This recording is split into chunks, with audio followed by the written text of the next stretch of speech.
જે પોઝિટિવ વિચારો કરો, નેગેટિવ ના કરો. નેગેટિવ આવે ધક્કા મારું, જા જા જા. યંગ છોકરા છોકરી, 4 દીકરા દીકરીઓનો બાપ છું.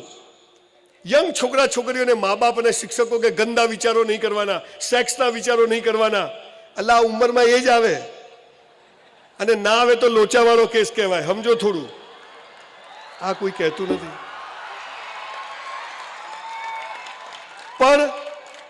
પણ આ નેગેટિવ વિચારો સાથે, આ ગંદા વિચારો સાથે કેવી રીતે જીવવું એ કોઈ કહેતું નથી. સૌથી વધુ શિખામણો અપાય છે અને સૌથી ઓછી લેવાય છે. મને આ દેશ માટે ગૌરવ છે. 5000 વર્ષની સંસ્કૃતિ વાળો આ દેશ. શકો, હુણો, આર્યો, મોગલો, અંગ્રેજો, કેટલી લોકો આવીને ગયા. આ દેશ આજે અડીખમ ઊભો છે. એનું કારણ શું છે કે જે સંસ્કૃતિનો પાયો હતો એ થોડો હલી ગયો છે આજે. પણ હું બહુ આશાવાદી છું. જે રીતે મેં 2100 સેમિનાર કર્યા અને 1500 સેમિનારના મારી પાસે ફોર્મ પડ્યા છે, 5 વર્ષ સુધી એક દિવસ ખાલી નથી. એનો મતલબ કે લોકો ચાહે છે કે સાચી વાત લોકો સુધી પહોંચે, અને એટલે મારા જેવા લોકોને લોકો બોલાવે છે. હું અત્યારે અહીંયા આવતો હતો, જ્યારે હું ચારે બાજુ જોતો હતો તો લગભગ બધાના ચહેરા જીવનમાં મજા નથી. તો ઘેર જઈને પ્લગમાં 2 આંગળી ઘાલ દેવાની, હું પૂરું 5 મિનિટ થાય. કોઈને મજા નથી. મર્સિડીઝ લઈને જતો હોય તોય ખેંચેલું જ હોય, અને રિક્ષાવાળો બેહી જાય, ખબર જ ના. પ્રિન્સિપાલ હોય, શિક્ષક હોય, પટ્ટાવાળો હોય, કલેક્ટર હોય, ડીએસપી, કોઈને પણ મળો, બધા જ જાણે બધી લાશો ફરતી હોય ને. હાલ તમે હસો તો કેવા ફેર એન્ડ લવલી જેવા લાગો છો. હમણાં બહાર જશો ને, ચાવી ક્યાં ગઈ, ઘરવાળી ક્યાં ગઈ, આ રી તારી લઈ જા, અમારે કઈ કામ નથી. કેટલી ચિંતા. સવારથી સાંજ સુધી ચિંતાઓ સિવાય આપણે કશું શીખ્યા નથી કે એવી સમાજ વ્યવસ્થા આપણે ઊભી કરી. દરેક બાળક સફળ થવા પેદા થયો છે. ભારત દેશમાં જન્મ મળવો, નાક, આંખ, કાન, પગ બધા સ્પેરપાર્ટ ઓકે હોય ને તો લોટરી છે, લોટરી. હું શું કરું અહીંયા? તું મૂળ વાત શું છે? સાચી વાત કોઈ કહેતું નથી. સારું બોલે છે પણ સાચું કોઈ કહેતું નથી. કે બધા ડરે છે, આપણે ડરતા નથી. બીજી વાર ના બોલાવે તો કઈ નહીં, આજ તો પૂરું કરીને જવું છે. મેક્સિમમ હું જોઉં છું કે યંગ લોકો બેઠા છે, દીકરા દીકરીઓ બેઠા છે. લગભગ છેલ્લા 5 વર્ષમાં તમારા જેવા 2500 થી 3000 દીકરા દીકરીઓને મેં સુસાઇડ કરતા બચાયા છે, આત્મહત્યા કરતા બચાયા. આપણને ખબર નથી. અમદાવાદ મેડિકલ કોલેજમાં ગયો, મેડિકલનો છોકરો આવીને પગે લાગ્યો, સાહેબ મરી જવું. મેં કીધું કેમ? પેલીએ ના પાડી. એટલે પેલીએ ના પાડી એટલે મરી જવાનું? હા, પાછળ મારા જેવા વધારે આયા લાગે છે. આજે મજા આવશે જોરદાર બોસ. મજાકના સમયે મજાક કરી લઈશું, પણ થોડુંક શાંતિથી સાંભળશું. તો મારો દાવો છે કે તમે જેવા આવ્યા છો એવા તમને પાછા નહીં જવા દઉં. ટ્રાન્સફોર્મ કરીને મોકલીશ, એ મારી ચેલેન્જ છે તમને. કેમ કે બોલવા વાળા તો ઘણા આવશે, આ સ્ટેજ પરથી મહાન વક્તાઓ આવશે, બોલીને જશે, પણ આપણા જીવનમાં કેટલો ફરક પડે છે એની ઉપર આપણો આધાર છે. હું તમને બધાને આજે 1,000 રૂપિયા આપું ખાલી તો વપરાઈ જાય, અને હું કાલે કહું કે પાછા લાવો તો તમે કહો ભાઈ અવાજ નહીં, કમાઈને આપી દઈશ. તમે આપી શકો. પણ આજે તમે અહીંયા જે આવ્યા છો 1 2 કલાક બેસવા માટે, એ ગયા પછી આવતીકાલે આજનો કલાક પાછો નહીં આવે. પૈસા કરતા સમય કિંમતી છે. બહુ મજા કરી લીધી, હવે થોડુંક જીવી લઈએ. અને એના થોડાક નિયમો છે. આ નિયમો પ્રમાણે જો આપણે જીવશું તો તમારું જીવન એટલું મસ્ત પસાર થઈ જશે, આપણને ખબર નથી. રોજ સવારે હું શું કરું, મારી સાથે આવું કેમ થાય છે, જખ મારવા થાય છે. બોલ, આખી દુનિયા કેમ આવી છે, આ સરકાર કેમ આવી છે, આ સમાજ કેમ આવો છે, આ શિક્ષક બધા ખરાબ છે, તું જ હારો છે. આપણને ખબર નથી કે જિંદગી શું છે. જન્મી ગયા, રામ જાણે કેમ આવ્યા, મા બાપને ખબર, આવી ગયા તો આવી ગયા. સાહેબ આપણે એમને એમ નથી આવ્યા. We are here for a reason. પણ આ રીઝન કોઈ કહેતું નથી. તમને મહિના પહેલા ખબર હતી કે આ ભાઈ અહીંયા આવશે, આવી ગયા, તમે બધા બેઠા છો. તો આ શું હતું? આ નક્કી હતું. આપણને ખબર નથી. રોજ સવાર પડે આવું કેમ થયું, આ ખોટું થયું. એનું કારણ આપણું કન્ડિશનિંગ ખોટું થયું. પાયામાંથી બધું ખોટું શીખવાડ્યું છે. એક ચીજ સમાજે, સ્કૂલ, કોલેજોએ સાચી શીખવાડી જ નથી. દાંત વાળો એડ્યુકેશન સિસ્ટમ હે. અંગ્રેજો 5 વિષય મૂકીને ગયા, ગણિત, વિજ્ઞાન, ભૂગોળ, ઢેકણું પૂછડું. હાલું સ્કૂલ કોલેજોમાં ભણાવે એ જીવનમાં કામ ના આવે, અને જીવનમાં જે કામ આવે હાલ આ સ્કૂલોમાં ભણાવતા નથી. આ સૌથી મોટો પ્રશ્ન છે.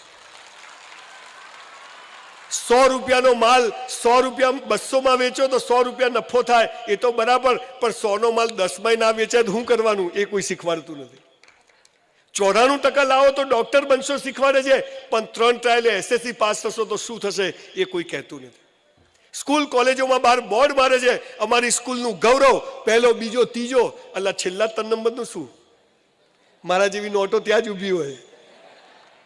દોડવાની હરીફાઈ થાય, પહેલા, બીજા, ત્રીજાનું બહુમાન. અલ્લા છેલ્લા 3નું શું? આ 3 ભાગ ના લે તો આનો નંબર આવે? આ એકલા ક્યાં દોડે? જાઓ દોડો. એટલે આ છે તો આ છે. હું હમણાં સાહેબ પોલીસ ડિપાર્ટમેન્ટમાં ગયો અમદાવાદ, તો બધા પોલીસવાળા મિત્રો બેઠા હતા. મેં તો જો પોલીસવાળા ભાઈઓ, તમારા જે લોકો ચોરી કરે, લૂંટફાટ કરે, બેંકો જે કંઈ ખોટા કામ કરે એને પકડો તો ગાળો નહીં બોલવાની, એને પગે લાગો. મને કે કેમ? મેં તમારી રોજી છે. હું તમને સમજાવું, બહુ મહત્વની વાત કરું છું મજાકમાં. જો કોઈ ચોરી ના કરે, ખોટા કામ ના કરે તો પોલીસનું કામ ખરું? પોલીસનું કામ નહીં તો કોર્ટોનું કામ ખરું? કોર્ટોનું કામ નહીં તો જજોનું ને વકીલોનું કામ ખરું? બોલો, ચોરો આખી સિસ્ટમ ચલાવે છે. બધું જરૂરી છે. આ દુનિયામાં ઈશ્વરે બધું જ બરાબર બનાવ્યું છે. ગુલાબ જોડે જ કાંટા મૂક્યા છે. ઓ માં, આપણને ખબર નથી. કેમ કે સ્કૂલોમાં ઊંધું શીખવાડ્યું છે. તમને શીખવાડ્યું છે સુખનું વિરોધી શું, દિવસનું વિરોધી શું, જન્મનું વિરોધી શું. ઉલ્લુ બનાયા. ગુજરાતીમાં ડ ફોડ. સુખ પૂરું થાય ને ત્યાં દુઃખ ઊભું જ હોય, અને દુઃખમાં ઈશ્વરનું નામ લઈને હસતા રહો તો સુખ તમારો હાથ પકડી લે બોસ. અમીરી પૂરી થાય, ગરીબી શરૂ થાય, અને ગરીબીમાં 18 કલાક કામ કરો તો સંજય રાવલ જેવી નોટો પેદા થાય. તમારો જન્મ થાય, મૃત્યુ નિશ્ચિત. તમારું મૃત્યુ થાય, તમારો જન્મ નિશ્ચિત. આ વિરોધી છે કે પૂરક છે? આ પૂરક છે, જરૂરી છે. હું મારા દીકરાને 20 લાખનું બાઇક લાવી આપું, સુખ જ સુખ, ઠોકીને આવે તો? સુખ અને દુઃખ જરૂરી છે. જન્મ અને મરણ. આ તો એક ભાઈનો હમણાં બાબો જન્મ્યો તો મને ફોન આવ્યો, સંજયભાઈ બાબો આવ્યો. મેં તો જલસા. મને કે હરી ઈચ્છા. હવે આમાં ક્યાં હરી ઈચ્છા આવી? પેડા આપ્યા, મેં તો પેડા ખાધા. મેં તો 100 વર્ષનો થશે. રાત્રે 12 વાગે એનો ફોન આવ્યો, સંજયભાઈ મારા બાપા ગયા. મેં તો હરી ઈચ્છા. મને કે યાર આવું શું બોલો, નોમિનેશન બાકી હતું. બોલો હાલાન બાપા મરી ગયા એની ચિંતા નથી, નોમિનેશનની ચિંતા હતી. મેં તારા બાપા પાછા જોઈએ? મને કે હા. મેં તો હું બ્રાહ્મણ છું, અમારે ડાયરેક્ટ કનેક્શન છે, તારા બધા બાપા પાછા આવશે. એક નહીં, બધા. મને કે કેમ? મેં તું 70 વર્ષના, એના 100 વર્ષના, એના 125, એના 150, એના 200. તારા ઘરમાં 70-80 બાપાઓ પડ્યા હોય તો કે છો ગયા કે ઈશ્વર જે કરે તે સારા માટે. મેરા હૈ સો જાવે નહીં, જો જાવે સો મેરા નહીં. આપણું ધાર્યું થાય આપણે ખુશ, આપણું ધાર્યું ના થાય ઈશ્વર ખુશ. આ પાવર રહેતો નથી. 1984માં મારું 12મું થયું. 12મું થયું સાહેબો. 2 વાર થાય, એક 12મા ધોરણમાં થાય ને એક મરી જઈએ ત્યારે થાય, અને એ વસ્તી ભેગી થઈને જ કરે. મેં સાયન્સ રાખ્યું, ભણવામાં હોશિયાર, જોરદાર, સ્કૂલનો ટોપર. 20 વિદ્યાર્થીમાં આવું. મેં તું ડૉક્ટર થઈ જાઓ, બાપુજી ઓટલા પર દરજી કામ કરે છે, સાલા કરોડપતિ થવું ડૉક્ટર થઈ જાઓ. બધું ગોખી માર્યું. ટકા લાવવા શું કરવાનું? ગોખી મારવાનું. આપણી સ્કૂલ કોલેજો આપણી શેની પરીક્ષા લે છે ખબર છે સાહેબ? 1 વર્ષમાં ખાઓ અને 3 કલાકમાં ઉલટી કરો. આનું નામ પરીક્ષાઓ છે. ઉલટી ના થાય તમે નપાસ. મેં સાયન્સ રાખ્યું, બધું ગોખી માર્યું. Na sodium, K potassium, NH more, H hydrogen, Ag silver, Hg mercury, sucrose, Cl chloride, Br bromide, iodide, NO2 nitrate, silver chloride, MnO4 પર હજુ આવડે. 4 માર્ક્સ આવ્યા કેમિસ્ટ્રી. Cheque return. પ્રિન્સિપાલ કે તારા બાપાને બોલાવી આવો. આ પ્રિન્સિપાલો એક જ ધંધો કરે, બાપાને બોલાવો. બીજું કંઈ કામ જ નથી એમ.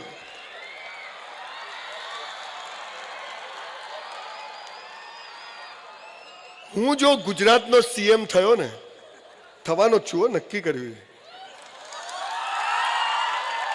તો નિયમ નંબર 1 કે વિદ્યાર્થી અને શિક્ષકની વાતમાં મા બાપ વચ્ચે નહીં આવે.